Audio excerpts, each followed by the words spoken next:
Hey everyone, it's Tabitha from All Natural and Good. I decided I want to kind of do a video diary series about my struggles with PCOS, which is polycystic ovarian syndrome. It's an endocrine hormonal disorder. Hey guys, my kids are crazy in the background. Don't mind them. But I was diagnosed when I was 16 years old. I'm 30 now, so I've been dealing with this for, about 14 years. And initially, when I was diagnosed, I was experiencing debilitating periods to the point where I had to skip school. I had really heavy bleeding, horrible cramping, and then I didn't get a period for 6 months. So, having had my period, I got my period when I was 9, so I had it for several years, and then to have an absent period for that long and not be sexually active, it was just very scary. And that's when I was diagnosed. And of course, like they do with most people, I was just prescribed birth control pills. And I was on birth control for, 8 or 9 years. And I finally got off when I got engaged to my now husband. And thank goodness I've been able to conceive 3 times without any interventions. But I do attribute that to just living a more healthy and natural lifestyle, getting off the meds, the birth control, and doing some more natural remedies. And another reason I decided to go off the birth control was the fact that I was experiencing all the side effects, and some of them were really scary, like the stroke-like symptoms.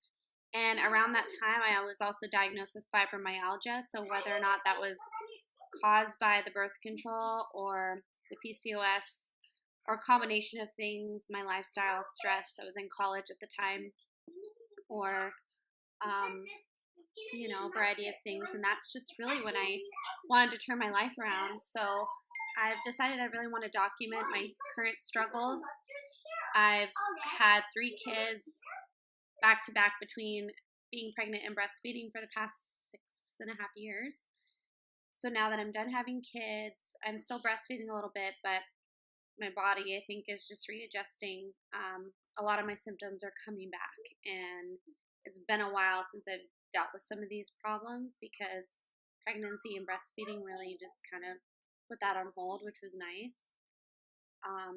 But I've just noticed like a sudden amount of weight gain and bloating and water retention, and I've had this really chronic fatigue and migraines. Since I got my period back 1 year postpartum, which was in December of 2018, so it's been about 6 cycles maybe that I've had that are super irregular, very heavy, with some clotting, and my most recent period was 2 weeks long with some clotting.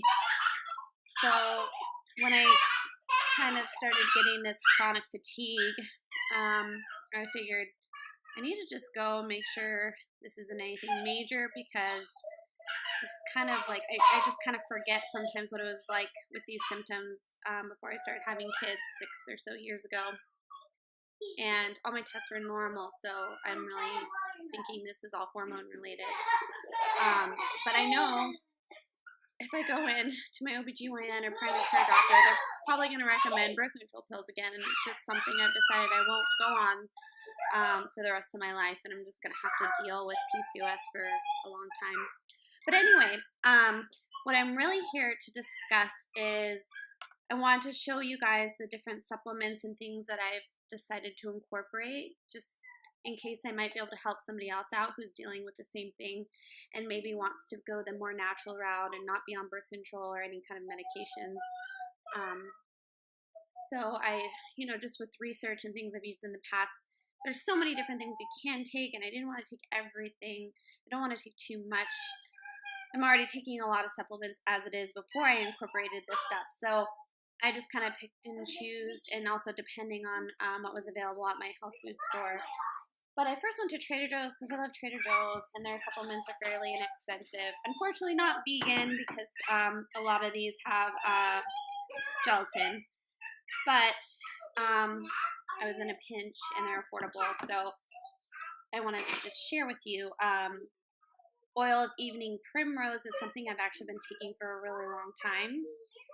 Back when I was 18, so this is maybe 12 years ago, I was getting cysts in my breast that were extremely painful, and I had to have some imaging done, make sure it wasn't a tumor, just to find that it was a fluid-filled cyst. It was extremely painful, and they actually recommended this, which was a shocker because most of the time doctors don't recommend different supplements you can take to solve your problems, and it actually made my cysts go away. So ever since then, I've been a strong believer of oil of evening primrose. It's supposed to be really good for PMS and different female health issues. So I've started taking this again.